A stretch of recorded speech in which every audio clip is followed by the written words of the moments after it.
People's Platform. Good evening and welcome to the People's Platform. My guest tonight is Dr. Tilak Siyambalapitiya, energy expert who also worked as a chief engineer at the Ceylon Electricity Board previously. We're here to discuss energy security, averting the next crisis. Good evening and welcome to the show, Dr. Siyambalapitiya. Good evening to you. A question on everyone's minds today. Will Sri Lanka decide to commence a nuclear power program? Speak to us about its safety. Speak to us about this proposed decision. We are told that Russia is one of the leading contenders. What does this nuclear energy program entail? Should we be worried? Should we be cautious? What information do we need to know? Thank you very much. I'm an electricity planner. I'm not a nuclear scientist. I'm not a nuclear engineer. Why I say that is that a nuclear power program needs the expertise of a large number of disciplines to make it happen. Right. So I can talk to you about nuclear power from a electric utility planning and operational point of view and share some thoughts about the other aspects of nuclear power. Now, an electric power system has to have a strong base to keep it tightly controlled so that the customer demands as well as the fluctuations of hydro, wind and solar can be smoothened out. Okay. So technically we call it the base load. Of course there is the thinking that even the base load can in the future be supplied with batteries. Okay. But then we are not experimenting on a power system. We should run a power system based on proven technology. So one of the technologies that India, Pakistan and shortly from next year Bangladesh as well as elsewhere in the region South Korea, Taiwan and China and Japan of course are using to meet the base requirements of their electricity grids is nuclear power. Okay. Of course, in the Western countries, some are aggressively still pursuing the nuclear power development program, for example, France, whereas some countries have decided to phase out their nuclear power program. But it's a fact that nuclear power has significantly contributed to the economic development and the well-being of the people by providing a stable and reliable and cheaper source of electricity for all of Europe, all of USA, Russia, China and elsewhere in Asia. Okay. So now the issue is, should a country of the size of Sri Lanka go in for nuclear power? As an electricity planner, my first point of view is that it should make economic sense. We should not go in for nuclear if it does not make economic sense. So therefore there has to be a good assessment of the cost of technology, the operating cost, the maintenance cost, the decommissioning costs. When you finish operating a nuclear power plant, you cannot ask a contractor to dismantle it and take it for scrap metal. It's a completely highly scientific and highly involved process of decommissioning that power plant. We should include those costs as well. And then if the costing makes sense, technically I have no doubts that Sri Lankans will be able to be trained in nuclear science, nuclear physics, nuclear medicine, nuclear engineering and many other fields of specialities, both at the higher level, at the middle technical level and the lower technical level, so that Sri Lankans will be able to operate the power plant. I have a few other concerns apart from the economics of it. Number one, it's going to be a large investment. Right. So therefore, whether a large investment can be financed in a fragile economy like Sri Lanka is a question. And I look at that question from the point of view of what other similar economies or better economies in Asia are doing. For example, South Korea and Taiwan have been using nuclear power very significantly and offering electricity at prices sometimes half the price of Sri Lanka to their industries. But on the other hand, look at Thailand, look at Malaysia. These economies, which are significantly larger than the Sri Lankan economy, have not decided to go for nuclear. And same with Australia and Indonesia. Okay. But then we have to remember that these 4 countries that I mentioned, Malaysia, Thailand, Indonesia and Australia, have indigenous fossil fuel sources. Okay. But India has decided to go in for nuclear power, but as a percentage is not very large. 65% of India's electricity comes from coal. 50% of Malaysia's electricity comes from coal. And Indonesia, even a higher percentage. Okay. And they provide electricity to their citizens at half the price of Sri Lanka. So the region is full of coal, and of course all countries are developing renewables as well, subject to their costs as well as the technical limitations.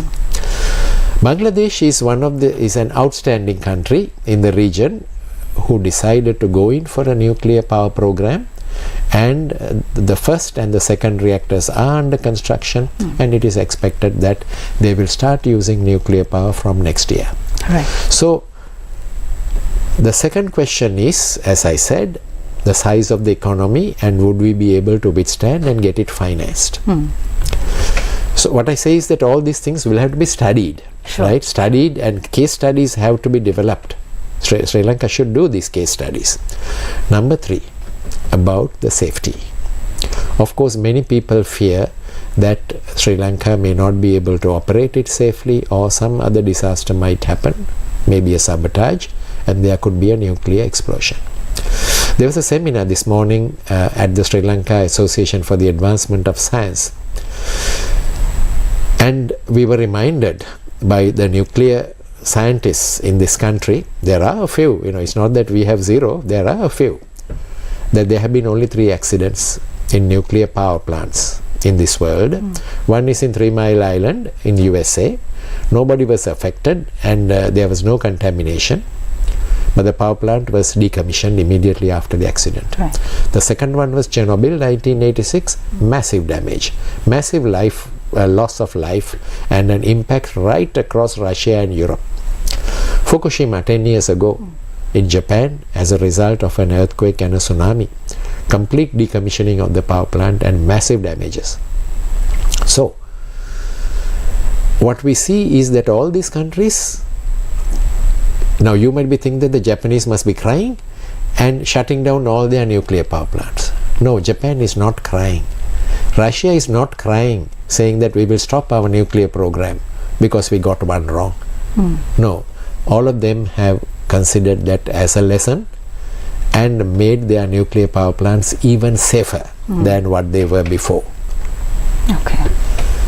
But the fact remains that although the probability of a disaster is very low, the damage in case a disaster happens is high. So usually the probable cost of a disaster is the probability of that happening multiplied by the cost of a disaster. So then that's a big number. Again, I come to the same issue. Our economy, is it large enough to withstand such a disaster? So I'm not driving fear into anybody. I'm not for or against nuclear power, but I have one point of view that I cannot compromise. It should make economic sense. Right. Dr. Siyambalapitiya, let's also talk about the fact that if we are to, as a country, go in for a nuclear power program, there will have to be reliance on a superpower for technology and fuel. Speak to us about this aspect as well. That's right. There are only a few different technologies of nuclear power in this world. So therefore, for the technology, certainly even India relies on Russia. Bangladesh relies on Russia, and it has been reported that Sri Lanka also has received a proposal from the Russian government-owned Atomic Energy Agency. So if we go ahead with that proposal, or if there's going to be other proposals, whichever way it is, you get it from France. France is one of the European countries who have never promised to shut down their nuclear power plants. So therefore France's nuclear program is very well advanced. So could be from France. So finally, when we make a decision, if and when we make a load and returned to your technology provider. So it's a very long process, and on the day the power plant is decommissioned, once again you need a lot of technical support and a lot of cost as well to be incurred. Right. Before we go in for a short commercial break, a very a layman's question to you, Dr. Siyambalapitiya. Of the list of priorities that the Sri Lankan government needs to look at, do you think, in your opinion, this should rank at the top? Sadly, I would say no. All right. The reason is, I'm very concerned that no economy, Sri Lanka was a $80 billion economy per year before the crisis. Now we are lower. In my recollection, no country with a $80 billion economy has gone for nuclear. Okay. What I say is, please study, and the justification should be stronger, and we should come with a clear mind, because we should not approach the nuclear power program the same way Sri Lanka has been handling other power programs. The coal power plant has been initially designed in 1980, pushed round and round the country to different sites for 25 years before the construction commenced, and by that time the economy has lost a lot of money by importing diesel and providing electricity. So similarly, hydropower plants. So the society has to discuss very well and agree. We should not be hearing that a president has cancelled the nuclear power plant, and another president who comes after 5 years revives the nuclear power plant. Yet another president coming after 5 years cancels the nuclear power plant. Right. We should not do that. Okay. We're going for a short commercial break. We'll be right back.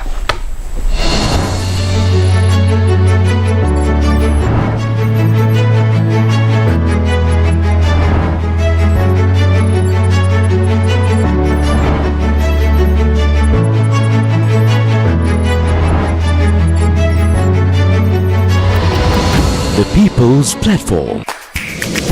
Tharu Pain discounts. Enjoy up to 30% off on frames and sunglasses this Christmas with Vikramarachi Opticians. 5 people, including the former mayor of Kurunegala, Tushara Sanjeeva, sentenced to 3 years in prison for demolishing the King's Court in Kurunegala. Increase in VAT will cause inflation to rise by 2%. Statement from the State Minister of Finance. Recover the looted money before imposing taxes. A strong message from ex-President CBK.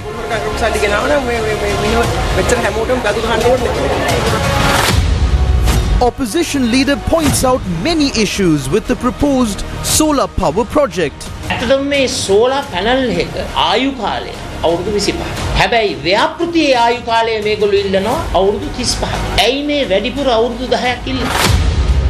SLPP prepares for the party convention. Sanath Jayasuriya gets a new posting at Sri Lanka Cricket.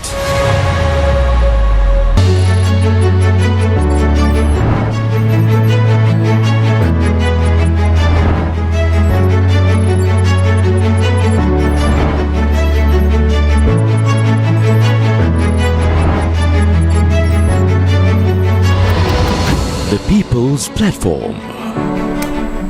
Welcome back. We're in discussion with Dr. Tilak Siyambalapitiya, energy expert on energy security in Sri Lanka. Dr. Siyambalapitiya, let's discuss the issue, the crisis at hand when it comes to electricity generation in Sri Lanka.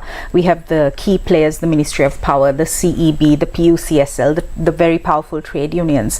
And the workings of the power and energy sector tend to be very technical in nature, but the common man wants uninterrupted electricity supply at the best possible price. And if this isn't happening, then there's a huge issue. Speak to us about these dynamics. Yes, I'll start with what the common man feels. If you are using 120 units of electricity which is not a lot of electricity. I'm sure you in your house, and definitely I in my house, use more than 120 units of electricity. We pay the same bill that a house in Singapore will pay. Okay. And we thought renewable energy will reduce the cost, but Singapore has only 5% renewable energy. Sri Lanka has 50%. Wow. But still, Okay. our prices are high. So that is a big problem, right? So now, to understand the problem of generation, we need to understand the problem of prices, which reflects the problem of generation. Let's look at some numbers. Sri Lanka's national average cost and therefore price of electricity is 48 rupees. As in any business, there is a fixed cost and a variable cost. Now we'll first tackle the first fixed cost. What are the fixed costs? Investment in generation and therefore depreciation in power generating plants, and the maintenance costs and the interest costs and the staff, the spare parts, etc. That's the generation fixed cost. Then we have the transmission network, which is also fixed. Investment, spare parts, maintenance. So far, profits are not included in this number. Sure. Similarly, the distribution network. And then there is another funny element. The Public Utilities Commission of Sri Lanka did not allow CEB to increase electricity prices from 2014 Okay. until 2022, until the crisis brought CEB to its knees. The reasons are many, but basically it is the high-handed activities of the Public Utilities Commission. I am sure you would have been following some of these things, particularly after the crisis set in. So therefore there is approximately 4 rupees in the fixed cost to pay the short-term debts that were incurred to bridge the gap between the cost and the price over the last 9 years. Right. So whatever it is, 16 rupees. Except for the debt recovery 4 rupees, other numbers I would say are in the regionally correct range. Right. Which means, although there are improvements that you could make to the fixed costs of CEB and LECO by reducing staff, making the maintenance more efficient, it's something that where you cannot save 50%. Maybe you can save about 30%. Can, but limited. The variable cost, as in any business, there is a variable cost. Just like when you run your car, you have to pump fuel. Now the variable cost of a unit of electricity is 32 rupees. 32. Now remember these numbers, 32. Now, and I said 32 plus 16 is 48, and 48 is the same price as in Singapore. So it can't be, because Singapore is running a very profitable electric utility and they provide a very reliable service, and the per capita incomes and therefore the salaries of employees are much higher. And we boast saying that we are already 50% renewable and going in for the next 20% to make it 70. Singapore is not singing such songs. Right. Singapore is saying, well, we will do whatever we will. Presently 5% renewables. Maybe by the time we reach 70, Singapore may be 10%, and still giving electricity much cheaper than Sri Lanka. Now the 32 rupee variable cost can only be reduced significantly if you produce the next kilowatt hour, next unit of electricity, the new project, the projects that the government is going to sign with various parties to provide electricity in the future, it should be provided below 32. Because if it is provided more than 32, it still continue to increase the electricity prices. Right. Now tell me whether there is any agreement that you hear in the media, or if you decide to fix a rooftop at your home, the price you will be paid is 37. And that electricity purchased from you at 37 has to be sold to another customer, causing that 32 to further go up, even by a small amount. Right. And yesterday we heard in the news that there is going to be a big solar park, from which the price of electricity will be 50 rupees. So that's more. That's significantly more. So 32, when 50 is added, little by little, we boast that we will be renewable, but our electricity prices are going to go through the roof. They are already through the roof. An industry in Bangladesh pays 40% less than an industry here. Industry in South Korea. Now South Korea is now almost a developed country. Electricity is 40% cheaper compared with Sri Lanka. Malaysia, Indonesia, many states in India, electricity for manufacturing and for commercial is much cheaper than Sri Lanka. So therefore we have a problem of the concept. There are many problems. Number one, as I said, the main problem is in the variable cost, which means the price at which renewable energy is purchased and the type of fuels, because 50% of electricity as of last year came from diesel, furnace oil and coal. So these fuels, out of these fuels, diesel is the most expensive. We should never use diesel for electricity production. We should minimize the use of electricity for fuel oil. Now, coal. Public Utilities Commission published recently that by December, now we are in December, the cost of producing a unit of electricity from coal will be 22 rupees. Now you tell me 32 if the society wants to reduce the price of electricity, and if coal is the only one that you can produce at 21, should our president go abroad and sign agreements to say that Sri Lanka will not use coal henceforth? He has signed. He has signed. So he wouldn't allow any new coal-fired power plants to be built. Therefore, sadly, you Sri Lankans will be very happy that we have not built any more coal-fired power plants, but the rest of the region and the almost rest of the world, including Germany, are reopening their coal-fired power program to keep the electricity prices down. And the tiny Sri Lanka is, of course, we want to tell the world that we are the greenest country in the world, but of course there will be no development, social, commercial or industrial. As we see very clearly, we heard in the news yesterday, 1,100 businesses have been put out for sale by the banks. I looked at how many SMEs are there in the CEB's list of electricity accounts. 14,000.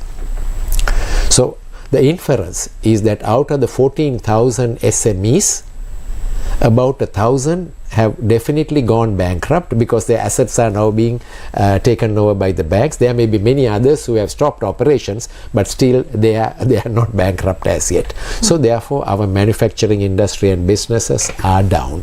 Right. So I would not say that the electricity price is the only reason, but definitely it is one of the reasons why our industry is not expanding, and Sri Lanka has decided without any analysis. There was no analysis when the president went and signed that Sri Lanka will not build any coal-fired power plants. Zero analysis. When the president declared that there will be 70% electricity coming from renewables, absolutely no analysis. So therefore CEBs, because it's presidential declaration, CEB is now trying to align itself with that policy. So in the process of aligning, then we also hear that projects that have come in, which are in a way unsolicited proposals because there was no competitive bidding process, although the law says there has to be competitive bidding, and they are being signed up for 50 rupees. So therefore you customers have to get ready to pay more and more and more for your electricity as we go into our very green, beautiful future. Before wrapping up, I'd also like your perspectives on the new electricity bill that has been gazetted. We've heard of many criticisms being leveled. I personally haven't read it myself. However, I was told that the safety chapter is missing, the consumer protection chapter is missing. Speak to us about how problematic this is. Was there no consultation? Will this bill, once enacted, resolve the electricity crisis, the issues pertaining to the industry? You ask so many questions. I will start off with the word consultation. Right. In 2007, the Sri Lanka Sustainable Energy Authority bill was drafted. The government high bureaucracy at that time was so nice that they set up several subcommittees with responsibilities in several subject areas, and those committees had officials and experts, NGOs and various, in fact some lobby groups as well, and they were drafting different sections of the Sustainable Energy Authority bill. Now, what is a Sustainable Energy Authority? It's an authority that is responsible to promote energy efficiency and renewable energy development. So finally one day when there was a meeting, I remember vividly that the secretary to the ministry asked, gentlemen and ladies, what shall we call this institution? And somebody in the audience said, how about Sri Lanka Sustainable Energy Authority?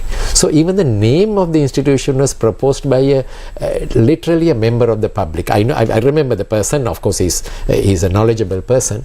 So that's the level of participation in preparing a bill for the common good. But for this bill, there was no consultation at all, and that is clearly reflected in the draft that has been now gazetted. It has so many spelling mistakes, technical terms are wrong, certain chapters are missing, and you mentioned safety. So I'm very concerned about safe use of electricity, because more than 100 Sri Lankans die of electrocution. So there must be somebody whose responsibility is to promote safe use of electricity and check the loopholes and you know. So therefore, electricity safety, consumer protection, these sections are missing. But then what is in there is creation of a third hierarchy by the name of an Electricity Advisory Council, which is appointed, hired and fired by the minister. So rubber stamp. Yeah, most likely it's another institution. I'm not clear as to how that institution will be financed, and CEB will be of course divided into several corporate bodies, entities, so 4 for distribution, 1 for transmission, 1 for bulk power operation, several for generation, etc. Some of these companies have been built in some safeguards as well. Say for example, some people say hydropower will be sold off. No, it says that the hydropower company ownership will remain with the government. Similarly, with the transmission company, there is a limitation of how much of shares could be sold to the private sector. So Sri Lanka through this act is trying to experiment on many things without identifying what the problem is. Because if the present act cannot do certain things, we need to identify what are the shortcomings of the present act and what is the experience of other countries in implementing similar new legislation, and whether the new legislation will bring in solutions to the existing problems. So say for example, procurement is a big problem. You know, many officials and a few politicians like to be the decision maker in procurement. We know that very, very clearly now, because power generation is the largest procurement in the electricity business. So procurement guidelines have to be further tightened, because as we know very well, the existing law says there has to be competitive bidding.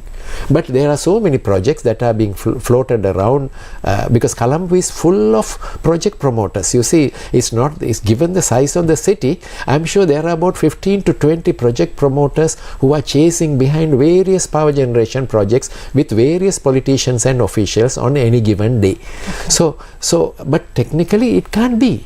Now if I mention the name New Fortress to you, that rings a bell, isn't it? Right? That rings a bell. When there's a solicitation process going on, there comes a midnight proposal and an MOU signed midnight. 2 years later, we look back, there is no New Fortress to be seen and no gas terminal that was to be built. So Sri Lanka is suffering owing to lack of gas, not only the electricity industry but the manufacturing industry also. If we had gas, even transportation could have been converted to gas. Nothing. And Sri Lanka is using diesel and furnace oil for electricity production because our president has gone and signed no coal for electricity generation. So the new bill, my plea is to all who has anything to do with the new bill, please take a step back.